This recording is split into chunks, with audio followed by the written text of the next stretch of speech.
ओम गं गणपतये नमः। गणपति अथर्वशीर्ष स्तोत्र के बारे में इस वीडियो में आप संपूर्ण जानकारी प्राप्त करेंगे। इस पाठ को कैसे करना चाहिए, गणपति अथर्वशीर्ष की महिमा क्या है और गणपति अथर्वशीर्ष का हिंदी में अर्थ क्या है, अथर्वशीर्ष का मतलब क्या होता है, ये सभी जानकारी आप इस वीडियो के माध्यम से जान लेंगे। सबसे पहले आप ये जान लें, गणपति अथर्वशीर्ष मन को बहुत ऊर्जा देता है। इसका पाठ करने से मन और शरीर ऊर्जावान होता है, नकारात्मक शक्ति नष्ट होती है। दूसरा, गणपति अथर्वशीर्ष से आर्थिक स्थिति बहुत मजबूत होती है। कहते हैं गणपति अथर्वशीर्ष स्तोत्र का पाठ समृद्धि प्रदान करने वाला है। नौकरी में, व्यापार में, कारोबार में बहुत प्रयासों के बाद भी अगर आपको उन्नति नहीं मिल रही है, बार बार विघ्न आ रहे हैं, तो आपको गणपति अथर्वशीर्ष का पाठ अवश्य करना चाहिए। आर्थिक स्थिति के साथ साथ में अगर मानसिक स्थिति भी आपकी कमजोर है, मन अशांत रहता है, तो गणपति अथर्वशीर्ष का पाठ करने से, सुनने से मन शांत होता है, निर्णय लेने की क्षमता बढ़ती है। आप सही समय पे सही निर्णय ले पाएंगे या निर्णय लेने के काबिल हो जाएंगे। ये गणपति अथर्वशीर्ष का पाठ का महत्व है। कार्यों में जो विघ्न आते हैं, बाधाएं आती हैं, रुकावटें आती हैं, कहते हैं गणपति अथर्वशीर्ष के पाठ से वो विघ्न बाधाएं दूर होती हैं, क्योंकि गणपति प्रथम पूज्य हैं। सभी कार्यों में सबसे पहले श्री गणेश पूजन ही हिंदू धर्म में, सनातन धर्म में सबसे पहले इसलिए किया जाता है ताकि जीवन के प्रत्येक पहलू के आने वाले विघ्न, बाधा, रुकावटें वो दूर हो जाएं और व्यक्ति का सर्वांगीण विकास हो पाए। और भी गणपति अथर्वशीर्ष के पाठ से कहते हैं अशुभ ग्रहों का प्रभाव दूर होता है, यानी 7.5 का प्रभाव दूर होता है, ग्रहकृत दोष दूर होता है, राजकृत दोष दूर होता है, चौरकृत दोष दूर होता है, और तो और क्या, अगर शत्रुकृत दोष भी है वो भी गणपति अथर्वशीर्ष के पाठ के सुनने से, करने से निश्चित रूप से दूर होता है। आइए सबसे पहले जानते हैं गणेश चतुर्थी, यानी अभी गणेश स्थापना का पर्व आने ही वाला है 7 तारीख को, 7 सितंबर से। तो गणेश चतुर्थी देखो, प्रत्येक महीने में 2 चतुर्थी आती है, यानी कृष्ण पक्ष वाली जो चतुर्थी होती है वो संकटा चतुर्थी होती है, और शुक्ल पक्ष में जो चतुर्थी होती है वो विनायक चतुर्थी होती है। दोनों चतुर्थियों में गणपति जी का पाठ, गणपति अथर्वशीर्ष का पाठ करना, सुनना बहुत लाभदायक होता है। बाकी की जानकारी आपको इस गणपति स्तोत्र के पाठ के बाद अंत में आपको बताएंगे। सबसे पहले आप गणपति अथर्वशीर्ष का पाठ विधिवत शुद्ध रूप से उच्चारण करना सीखें और फिर उसको आप बोलना सीखें। उसके बाद आप इस पाठ को कैसे करेंगे, किस विधि से करेंगे, किस उपचार से करेंगे, किस मनोकामना के लिए कौन सा उपचार से गणपति जी की आप पूजा अर्चना वंदना करेंगे और उसका क्या फल मिलेगा, कितने दिन में फल मिलेगा, ये संपूर्ण जानकारी हम इस वीडियो के अंत में, यानी गणपति अथर्वशीर्ष के पाठ के बाद आपको बताएंगे। सबसे पहले आइए गणपति अथर्वशीर्ष का पाठ करते हैं, जो इस प्रकार है। ओम नमस्ते गणपतये त्वमेवं प्रत्यक्षं तत्त्वमसि त्वमेव केवलं कर्तासि त्वमेव केवलं धर्तासि त्वमेव केवलं हर्तासि त्वमेव सर्वं खल्विदं ब्रह्मासि त्वं साक्षात् आत्मासि नित्यं ऋतं वच्मि सत्यं वच्मि अवत्वमाम् अववक्तारम् अवश्रोतारम् अवधातारम् अवधातारम् अवानुचानमवशिष्यम् अवपश्चातात् अवपुरस्तात् अवोत्तरातात् अवदक्षिणातात् अवचोर्ध्वातात् अवधरातात् सर्वतो मां पाहि पाहि समन्तात्। त्वं वाङ्मयस्त्वं चिन्मयः त्वम् आनन्दमयस्त्वं ब्रह्ममयः त्वं सच्चिदानन्दादित्योऽसि त्वं प्रत्यक्षं ब्रह्मासि त्वं ज्ञानमयो विज्ञानमयो असिः। सर्वं जगदिदं त्वत्तो जायते सर्वं जगदिदं त्वत्तिष्ठति सर्वं जगदिदं त्वयि लयमेष्यति सर्वं जगदिदं त्वयि प्रत्ययेति। त्वं भूमिरापो अनलो निलो नभः त्वं चत्वारि वाक्पदानि त्वं गुणत्रयातीतः त्वं अस्तात्रयातीतः त्वं देहत्रयातीतः त्वं कालत्रयातीतः त्वं मूलाधारस्थितोऽसि नित्यं त्वं शक्तित्रयात्मकः त्वां योगिनो ध्यायन्ति नित्यं त्वं ब्रह्मः त्वं विष्णुः त्वं रुद्रस्त्वं इन्द्रस्त्वं अग्निस्त्वं वायुस्त्वं सूर्यस्त्वं चन्द्रमास्त्वं ब्रह्म भूर्भुवः स्वरोम्। गणादि पूर्वमुच्चार्य वर्णादिस्तदनन्तरम् अनुस्वार परतरः अर्धेन्दुलसितं तारेण रिद्धम् एतत्त्वमनुस्वरूपं गकारः पूर्वरूपम् अकारो मध्यरूपम् अनुस्वार चान्त्यरूपं बिन्दुरुत्तररूपं नादसन्धानं संहिता संधि शेषा गणेश विद्या गणक ऋषि निचित्र गायत्री छंद गणपतिर्देवता। ओम गं गणपतये नमः। ओम गं गणपतये नमः। एकदन्ताय विद्महे वक्रतुण्डाय धीमहि तन्नो दन्ती प्रचोदयात्।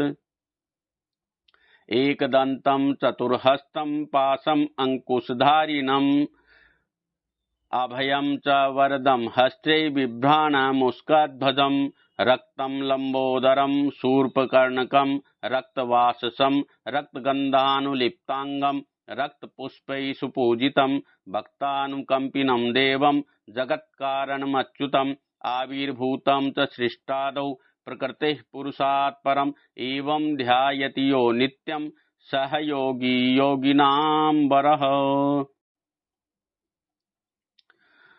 नमो व्रातपतये नमो गणपतये नमः प्रमथपतये नमस्ते अस्तु लंबोदराय एकदंताय विघ्ननाशिने शिवसुताय श्रीवरद मूर्तये नमो नमः।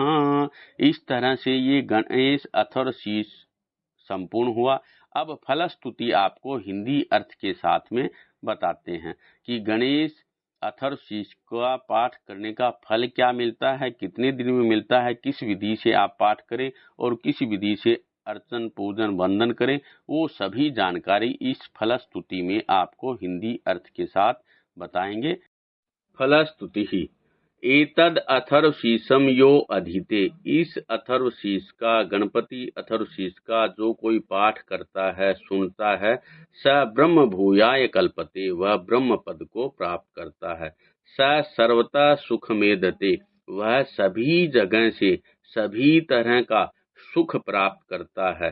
स सर्व विघ्नैर् न बाध्यते, यानी गणपति अथर्वशीर्ष के पाठ करने वाला, सुनने वाले के जीवन के कोई भी विघ्न उसको बाधा नहीं देते, यानी कि विघ्न बाधा उसके जीवन से दूर हो जाते हैं। स पंच महापापात प्रमुच्यते, यानी पंच महापाप जो होते हैं उससे वह व्यक्ति मुक्त हो जाता है। सायं अधियानो दिवस कृतम पापम नाशयति, जो सायंकाल गणपति अथर्वशीर्ष का पाठ करता है वो दिन के किए हुए पाप नाश कर लेता है, यानी उसके दिन के किए हुए पाप नष्ट हो जाते हैं। प्रातः अधियानो रात्रि कृतम पापम नाशयति, जो प्रातः काल गणपति अथर्वशीर्ष का पाठ करता है, सुनता है, तो रात्रि में किए हुए पाप उसके नष्ट हो जाते हैं। सायं प्रातः प्रयुंजानो अपापो भवति, जो प्रातः काल सायंकाल दोनों वक्त इस गणपति अथर्वशीर्ष का पाठ करता है वो अपापी हो जाता है, यानी उसके जीवन के सभी पाप नष्ट हो जाते हैं, निष्पापी हो जाता है। सर्वत्र अधियानो अपविघ्नो भवति, यानी सभी जगह गणेश जी का इस अथर्वशीर्ष का पाठ विघ्न रहित कर देता है। धर्म अर्थ काम मोक्षम च विन्दति, और धर्म अर्थ काम मोक्ष चतुर्विध पुरुषार्थ की प्राप्ति ये गणेश अथर्वशीर्ष के पाठ करने से प्राप्त होती है। इसका पाठ श्रद्धा और विश्वास के साथ करना और सुनना चाहिए। इदम अथर्वशीर्षम अशिष्याय न देयम, ये अशिष्य यानी जो अभक्त है, यानी जो इसको श्रद्धा नहीं है गणेश जी के प्रति, ऐसे व्यक्ति को ये अथर्वशीष नहीं देना चाहिए, नहीं पढ़ना चाहिए, नहीं सुनना चाहिए। यो यदि मोहाद्यासति स पापियान भवति, अगर मोहवश अगर कोई दे देता है तो वह व्यक्ति पापी हो जाता है। सहस्रावतनात् यम यम कामम अधीते तम तमनेन साधयेत, यानी इसकी गणेश अथर्वशीष की अगर आप सहस्त्र आवर्ती यानी 1000 पाठ करते हैं तो जो जो कामना करेंगे गणेश जी की कृपा से वो सभी पूरी होएंगी। अनेन गणपतिम अभिषिंचति स वाग्मी भवति, जो गणेश जी को दुर्वा के अग्रभाग से हल्दी चंदन या सिंदूर लगाकर गणेश जी को अगर आप पूजा अर्चना वंदना करते हैं तो आप वाग्मी यानी वाक शक्ति के कारक हो जाते हैं, वाक शक्ति आपको मिल जाती है। चतुर्थ्याम अनशनन जपति स विद्यावान भवति, और गणेश चतुर्थी के दिन यानी अन्न रहित यानी व्रत करके जो इस पाठ को करता है, सुनता है, वह व्यक्ति विद्यावान हो जाता है। इत्यथर्व वाक्यम, ये अथर्व ऋषि का वाक्य है, अथर्व वेद का वाक्य है। ब्रह्माद्यावरणम विद्यात, ये ब्रह्म विद्या का आवरण है। न विभेति कदाचनेति, इसके धारण करने से सुनने से किसी भी तरह का भय नहीं रहता है। यो दुर्वांकुरैर यजति, दुर्वा के अग्रभाग से गणेश जी को जो पूजा करता है, हवन करता है, स वैष्णोपभवति, वह बहुत ही श्रेष्ठ और उत्तम पद को प्राप्त करता है। यो लाजेर यजति स यशोवान भवति, जो लाजा से गणेश अथर्वशीष से हवन करता है वो यश को प्राप्त करता है। स मेधावान भवति, वह मेधा को प्राप्त करता है। यो मोदक सहस्रेण यजति, यानी 1000 लड्डुओं से जो गणेश जी को भोग लगाता है, यज्ञ करता है, पूजा करता है, वह वांछित फलम आपनोति, वह अपने किसी भी वांछित फल को जरूर प्राप्त कर लेता है। स साध्य समिद्भिर यजति, यानी घी के साथ समिधा से जो गणेश अथर्वशीष का यज्ञ करता है, हवन करता है, पूजा करता है, स सर्वम लभते, वह सभी चीजों को प्राप्त कर लेता है, भौतिक सुख सुविधाओं को प्राप्त कर लेता है। गणेश जी कृपा से सभी तरह के सुख सुविधा संपन्नता मिलती है, विघ्न दूर होते हैं। गणेश अथर्वशीष का पाठ करने के बाद, हवन करने के बाद, यजन करने के बाद, गणेश स्थापना विसर्जन आदि करने के बाद अष्टो ब्राह्मणान सम्यक ग्राहित्वा, 8 ब्राह्मणों को अगर सम्यक रूप से दक्षिणा आदि के साथ विधिवत उनको भोजन आदि करा के प्रसन्न किया जाए तो व्यक्ति सूर्य वर्चस्वी भवति, यानी सूर्य के समान तेजवान हो जाता है। सूर्य गृहे महानद्याम प्रतिमा सन्निधो वा जप्त्वा सिद्ध मंत्रो भवति, कहते हैं इस गणेश मंत्र को सूर्य ग्रह में, चंद्र ग्रह में या कोई महानदी के सामने, गणेश प्रतिमा के सामने जप अगर करते हैं, ओम गंग गणपतये नमः, इस मंत्र का भी अगर आप जाप करते हैं तो ये मंत्र ये सिद्ध हो जाता है। महाविघ्नात् प्रमुच्यते, और सिद्ध होने के बाद आप किसी भी तरह से बड़े विघ्न से आप मुक्त हो जाते हैं। महादोषात् प्रमुच्यते, बड़े से बड़े दोष से आप मुक्त हो जाते हैं। गणेश अथर्वशीष के विधिवत पाठ से, श्रद्धा पूर्वक पाठ करने से, सुनने से महापापात् प्रमुच्यते, बड़े से बड़े भूल चूक पाप दोष आदि उनसे मुक्त हो जाते हैं। स सर्वविद भवति, वह सभी तरह का ज्ञाता हो जाता है, जानकार हो जाता है। स सर्वविद भवति, सभी तरह का जानकार हो जाता है। यह एवं वेद इत्युपनिषद, ये वेद है यानी अथर्व वेद है और ये अथर्व उपनिषद है। ओम शांति शांति शांति, आपके घर में गणेश जी की कृपा बनी रहे। अब आपको गणेश चतुर्थी के दिन यानी 6 तारीख को और 7 तारीख को चंद्र दर्शन निषेध बताया है। चंद्रमा का दर्शन नहीं करना चाहिए क्योंकि इससे मिथ्या कलंक लगने का भय रहता है। अगर आप भूलवश देख भी लें 6 तारीख को या 7 तारीख को चंद्र दर्शन अगर आपको, तो आप श्री कृष्ण भगवान की समंतक मणि वाली कथा सुने, इससे चंद्र दर्शन का जो मिथ्या दोष है वो आपको नहीं लगेगा। इस तरह से गणेश चतुर्थी और गणेश उत्सव को आप विधिवत मनाइए। सबसे पहले आप गणेश जी की प्रतिमा को विधिवत, सब जो प्रतिमा आपको लानी है वो एक दिन पहले यानी 6 तारीख को जा करके उसको निमंत्रित कराएं, उसके हाथ में मोली बांधाएं और ढक करके प्रतिमा को वस्त्र से ढक करके अपने घर ले आएं। और 7 तारीख को सुबह या तो आप 7:15 से लेकर के 9 बजे तक इस मुहूर्त में गणेश स्थापना करें, या आप 11 बजे से 1:30 बजे तक इस मुहूर्त में गणेश जी की स्थापना करें और उसके बाद इस विधि से पूजन करें। गणेश पूजन की सभी सामग्री आप पहले से ही एकत्रित कर लें। रोली, मोली, चंदन, चावल, पुष्प, धूप, दीप, नैवेद्य, मिठाई, गणेश जी को वस्त्र, बैठाने की चौकी आदि, कलश, नारियल, ये सारी उपचार की सामग्री आप लेकर के पहले से रख लें और विधिवत गणेश जी को एक चौकी के ऊपर आप स्थापित करें, साथ में एक कलश स्थापना करें। ओम गंग गणपतये नमः इस मंत्र को बोलते हुए आप प्रार्थना करें कि गणेश जी महाराज आप यहाँ पे विराजमान हों। आप 10 दिन के लिए, 11 दिन के लिए, 7 दिन के लिए, 5 दिन के लिए, 3 दिन के लिए या 1 दिन के लिए, जो जितने दिन तक आप स्थापना करने चाहें उतने दिन का आप संकल्प लेकर अपने नाम गोत्र का उच्चारण करते हुए गणेश जी से प्रार्थना करें कि मेरे जीवन के सारे विघ्न आप दूर करें और मेरे जीवन में, मेरे घर में सुख समृद्धि के साथ में आप हमेशा रिद्धि सिद्धि के साथ में वास करें। इसके निमित्त मैं आपकी स्थापना इतने दिन के लिए कर रहा हूँ। उसके बाद गणेश जी को आप पैर धोएं, हाथ धोएं, स्नान कराएं। स्नान आप कोशिश करें दुर्वा के अग्रभाग से कराएं और स्नान कराते वक्त या तो पानी के अंदर इत्र आदि डाल लें, सुगंधित द्रव्य डाल लें, नहीं तो आप हल्दी मिश्रित जल से भगवान गणेश जी को स्नान कराएं। ओम गंग गणपतये नमः इस मंत्र को बोलते हुए स्नान कराएं। स्नान के बाद पंचामृत हो तो पंचामृत से स्नान कराएं।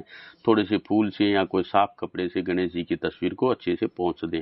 उसके बाद विधिवत आप तिलक लगाएं। तिलक लगाने के बाद आप वस्त्र पहनाएं, मोली आदि बांध दें, जनेऊ पहनाना न भूलें और उसके बाद गंग गणपतये नमः इस मंत्र को आप हर उपचार के बाद बोलते जाएं।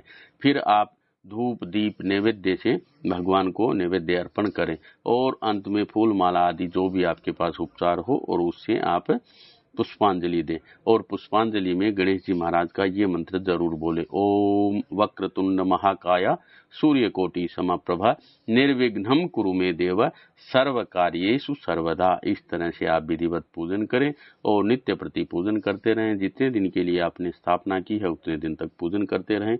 इससे आपकी हर मनोकामना पूरी होगी। परिवार के हर सदस्य को उमंग उत्साह के साथ इस तरह से इस पूजा में भाग लेना चाहिए और गणेश को इस पूजा को बड़े उत्सव के साथ मनाना चाहिए, चाव के साथ मनाना चाहिए। आप देखेंगे आपके परिवार में हर सदस्य उत्साह उमंग के साथ ही कार्य कर रहा है, उनके जीवन में बहुत बड़ा परिवर्तन आएगा। गणेश जी की कृपा बनी रहेगी।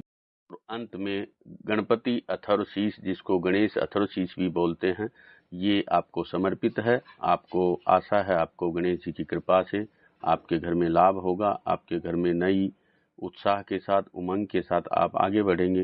पूरा परिवार आपका सुखी समृद्धि के साथ में आगे बढ़ेगा। इसी मनोभाव से, इसी इच्छा से आपको ये गणपति अथर्वशीष और गणपति पूजा का ये वीडियो समर्पित है।